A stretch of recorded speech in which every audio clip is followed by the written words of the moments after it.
اللہ کے رسول صلی اللہ علیہ وسلم نے فرمایا ان الشیطان یجری من الانسان مجری الدم، بے شک شیطان انسان کے جسم میں اس طرح چلتا ہے جس طرح جسم میں خون چلتا ہے۔ اس حدیث کا شان ورود بھی لکھا ہے علماء کرام نے، مختصر الفاظ ہیں لیکن بہت نصیحت کے ہیں، دل کی پاکیزگی کا ذریعہ بن جائیں گے انشاءاللہ۔ آقا صلی اللہ علیہ وسلم اعتکاف میں بیٹھے ہوئے تھے، نیت کر لیں انشاءاللہ اعتکاف بیٹھیں گے۔ آقا صلی اللہ علیہ وسلم اعتکاف بیٹھے ہوئے تھے، آپ کی زوجہ محترمہ میری اور آپ کی ماں حضرت صفیہ رضی اللہ تعالی عنہ آپ کے پاس تشریف لائی۔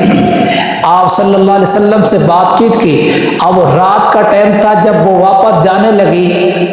تو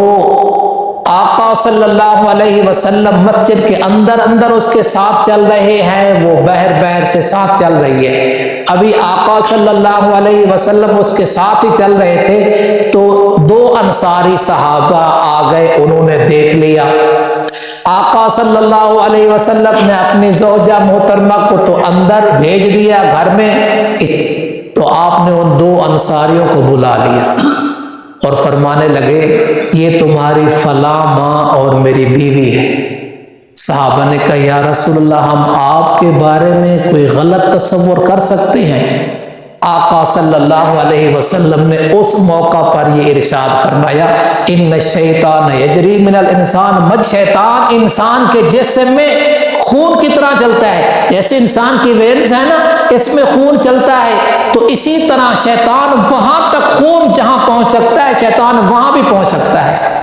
امام شافعی رحمۃ اللہ علیہ نے لکھا ہے کہ اللہ کے نبی صلی اللہ علیہ وسلم یہ بھانپ گئے کہ کہیں ان کے دل میں غلط خیال آ گیا تو کافر ہو جائیں گے، تو نبی صلی اللہ علیہ وسلم نے ان کے ایمان کی حفاظت فرمائی، ایمان بچا لیا۔ قرآن مجید سورۃ یاسین روزانہ پڑھتے ہیں، ایک آیت کی طرف اشارہ کرتا ہوں، الم اعہد الیکم یا بنی، اللہ تعالیٰ کہتا ہے اے آدم کی اولاد کیا میں نے تم سے عہد نہیں لیا تھا اللہ تعبد الشیطان کہ شیطان کی عبادت نہ کرنا؟ بعض علماء نے لکھا ہے شیطان کے وسوسوں کو قبول نہ کرنا۔ پتہ کیا ہوتا ہے، مشہور ہے یہ بات، آپ جیسو سے سنی ہے، کہتے ہیں کوئی آدمی گاڑی تیز چلا رہا تھا تو کسی نے دیکھا تو کہنے لگا باپ کی کمائی ہے یا پاپ کی کمائی ہے، یہ وسوسہ ہے۔ ارے مجھے یہ کہنے کی کیا ضرورت ہے، کسی کو یہ کہنے کی کیا ضرورت ہے، کیا پتہ اس سے معلوم کرو اس کا باپ ہاسپٹل میں ہے یا ماں کو ہاسپٹل لے کے جا رہا ہے۔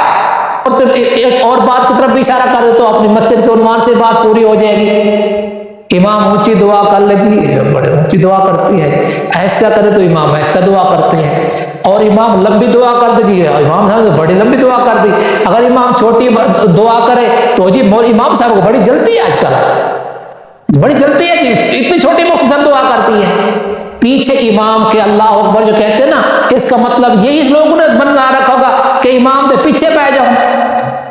وہ جو کام کر رہا ہے کیا کر رہا ہے کہاں کر رہا ہے کدھر جا رہا ہے کدھر آ رہا ہے، تو یہ وسوسوں سے اپنے آپ کو بچاؤ، وسوسوں سے بچاؤ۔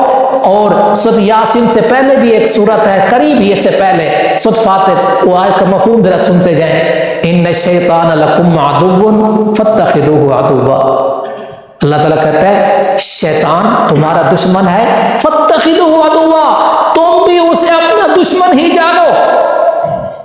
انما یدعو حزبہ لیکونوا من اصحاب السعیر، شیطان تو اپنا گروہ بنانا چاہتا ہے اور گروہ بنا کے وہ جہنم والے بننا چاہتا ہے، خود کو بھی اور دوسروں کو بھی، تو اس لیے اچھا گمان کرو، کسی پہ تبصرہ کرنا کیا فائدہ ہے، غیبت ہوگی یا بہتان ہوگی، دونوں خسارے والی بات ہے۔ امام شافعی نے کہا اگر میں غیبت کروں تو کس کی کروں؟